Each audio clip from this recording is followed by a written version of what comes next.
Ako muna si Lito at welcome kayo sa aking channel, Malyaris Garden.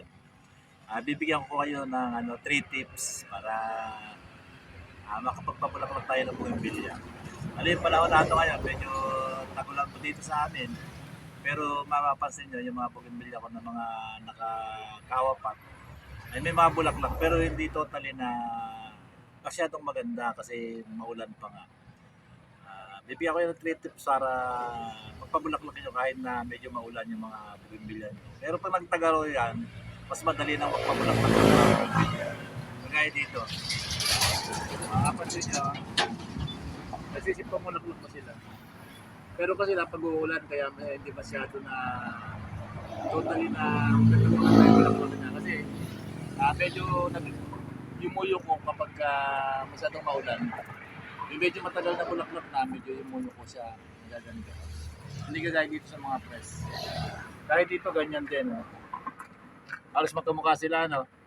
Ito kasi hindi variegated. Ito kasi variegated. Pero yung bulaklak nila halos siya lang. Di ba? Napansin nyo. Kahit ito, yung white ko, namumulaklak na rin. Umpisa na rin mamulaklak. Ito, mapansin nyo. Itong tabi-tabi ko dito ng mga bougainvillea. Ito may mga bulaklak. Ito, nag-iisas lang siya na wala. Ito yung papabulaklakin natin. Ipopost natin na talagang mamulaklak siya. Kasi siya lang naiiwan dito. Halos lahat sila may bulaklak na. Nandun, may bulaklak. Pare-pares lang naman sila na nakakawapat. Pare-pares lang sila ng alaga pero ito naiiwan. Buhatin ko. Wait sa gusto. Number 1 na tips ko sa inyo. Kasi nga, pagka mainit, mas magandang bulaklak ng mga bougainvillea. Kaya dapat direct sunlight. Kagaya dito, direct sunlight siya. Mapansin nyo ito, one tip ko na sa inyo yun. Napansin nyo ito, di ba? Ito. Parang meron siya mga, parang mapulaklak natin na maganda. Ito, nakita nyo yung lupa niya, oh. Hindi naman kami nagdidilig, ulan niya ng ulan, pero basang-basa, di ba? Igaganyan lang natin ng konti, oh. Gagambol natin ng konti lang, yung gilid lang. Para makasingaw ba yung madali siyang matuyo, di ba? Pagka na ganyan. Konti-konti lang. Yan. Yung pinakagilid lang ng pot. Ayan. Di ba? De makakasingaw. Pangalawang tips ko sa inyo, tanggalin natin yung mga yung mga ganito. Kasi marami na siyang sanga ng mga pano.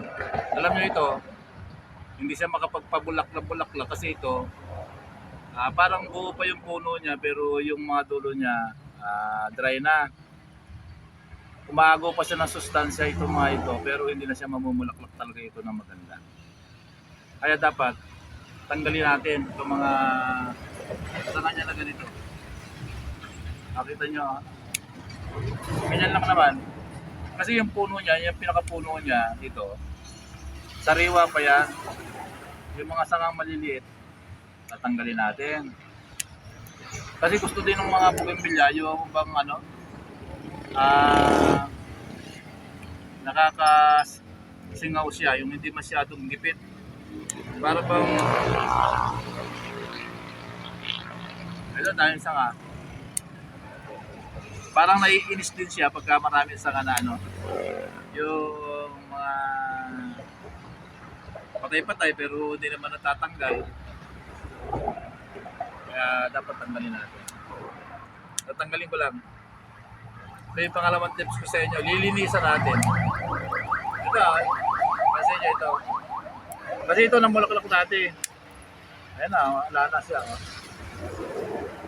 Kasi pagka napansin nyo, yung iba walang dahon sariwa. Pero pagka ginanyan nyo, mapapansin na patay na yung sanga kasi wala nang green.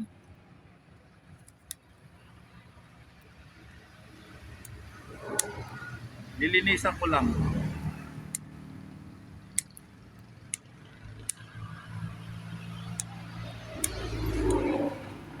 Napakadali lang pabulaklakin ito eh.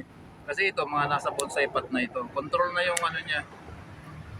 Yung ugat niya, hindi na magwa-wild. Hindi na rin magwa-wild yung bougainvillea kasi control na siya. Nasa mga ganitong pot na siya. Bonsai pot.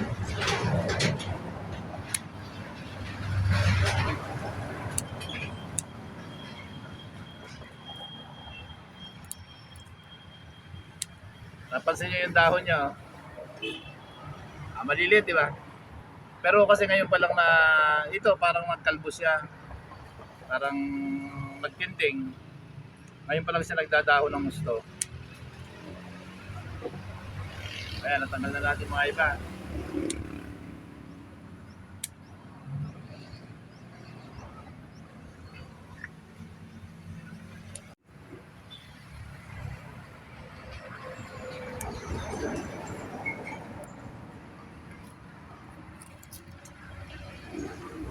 Ay, ito dumalang dito. Ang dami ko natanggal. Eh, kailangan eh. Talagang ganyan ang bougainvillea, dapat natin kutuhan. Pero ito nakita nyo, maintain na. Na-trim mo na siya talaga.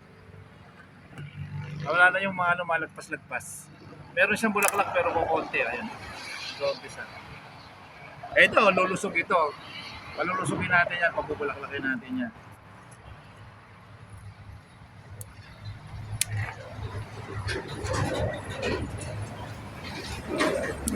Ito, hindi patagal lahat ano. Pero ito, aabunuhan natin pagka linis natin, nalinis na natin. Tagambol natin ng konti yung mga lupa niya, aabunuhan natin. Para dumami yung bulaklak niya at mabulaklak na. Pero yung mga may bulaklak dyan, hindi muna natin aabunuhan. Kasi okay pa naman sila. Ito, yung abono natin.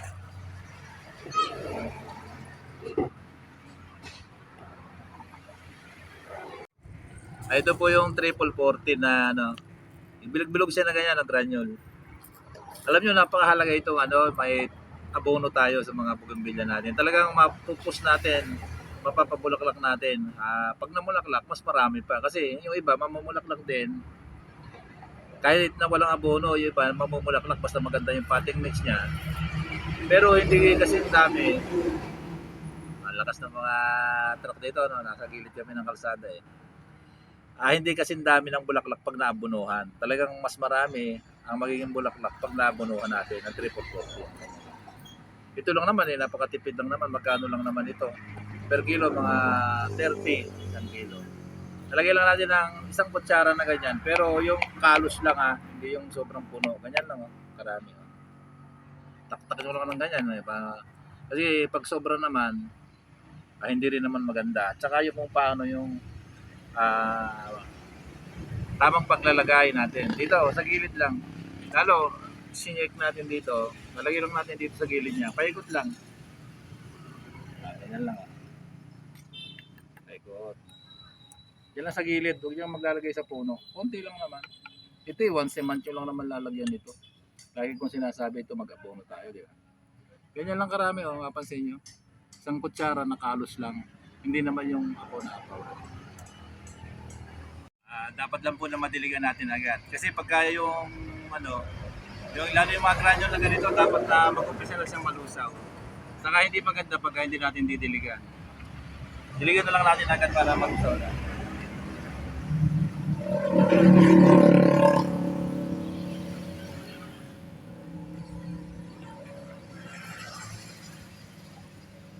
Dito lang po sa puno, hindi natin babasahin yung ano. Eh, konti lang dilig kasi basa naman itong lupa eh. Wala na ulan dito sa amin. Mamulaklak na yan. Sa loob ng isang buwan, mamulaklak na yan. Napakagaling itong ano, yung triple 14. Pamparami ng bulaklak pagkaraan. Mabilis mamulaklak. Balik na natin dito. Ito ang pwesto niya eh.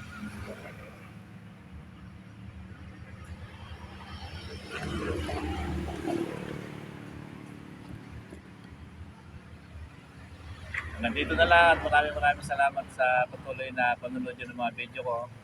Pag nagustuhan nyo ang video ko ito, lalo yung mga baguhan pa lang, please like, share, and subscribe. Paki-hit yung notification bell para mag-update kayo sa mga susunod ko pang video. Bye-bye.